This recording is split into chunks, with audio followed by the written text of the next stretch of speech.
সরেজমিনে খোঁজ নিয়ে দেখা যায় পদ্মা নদীতে পানি বৃদ্ধির সঙ্গে সঙ্গে ভাঙন শুরু হয়েছে।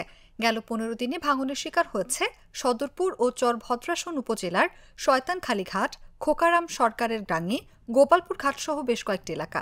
পাশাপাশি ভাঙন ঝুঁকিতে আছে সদরপুর উপজেলার আকোটের চর ইউনিয়নের মুন্সির চর, পেঁয়াজখালীর চর, আকোটের চর এলাকার বেশ কয়েকটি এলাকা। এই ঘাট থেকে প্রায় 1 কিলোমিটার দূরে আসলে আমরা নদীটা দেখতে পেয়েছিলাম।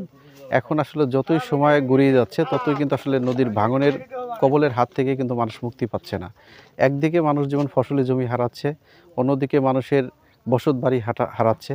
এই ঘাটে আমি দোকানদারি করি, এই দোকান 4 বার সরানো হয়েছে। নদীতে খুব ভাঙনের চাপ। আমরা কি অসহায় আছি। যদি আমাকে এই ঘাটটা যদি বাইরে বেঁধে দিত তাহলে আমরা একটু শান্তিতে দোকান করতে পারতাম।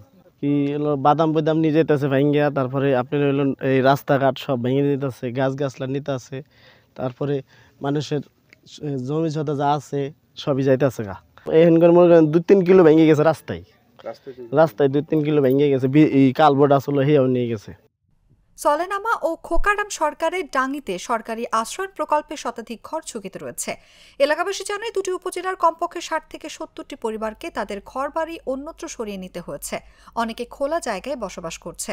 এদিকে ভাঙন রোধে পানি উন্নয়ন বোর্ড নজরদারি ও ব্যবস্থা নিচ্ছে না বলে অভিযোগও করলেন তারা। এ বিষয়ে চর ভদ্রাসনের চর ঝাউকান্দা ইউনিয়ন পরিষদের চেয়ারম্যান বদরুজ্জামান মৃধা বলেন, পানি উন্নয়ন বোর্ডের কর্মকর্তাদের বিষয়টি অবগত করা হলেও তাদের পক্ষ থেকে কোনো প্রকার পদক্ষেপ গ্রহণ করা হয়নি।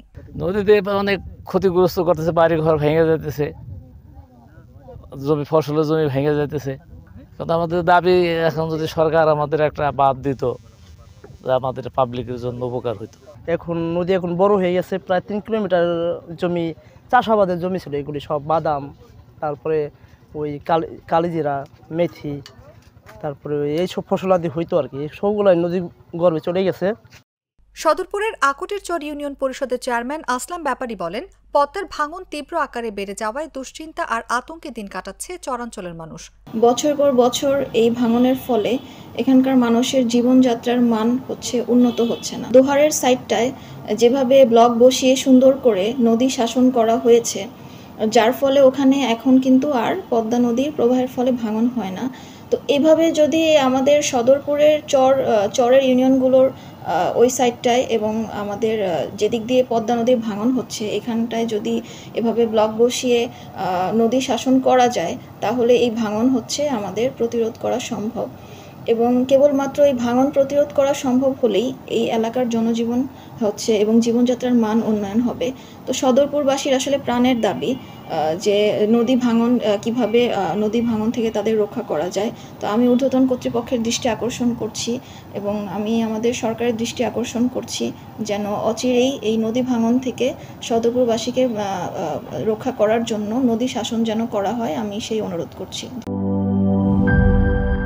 একনল অ্যাডভান্সড হাইজিন সোপ, এবার জীবাণু ধুলাবালি ঘাম ক্লিন বোল্ড।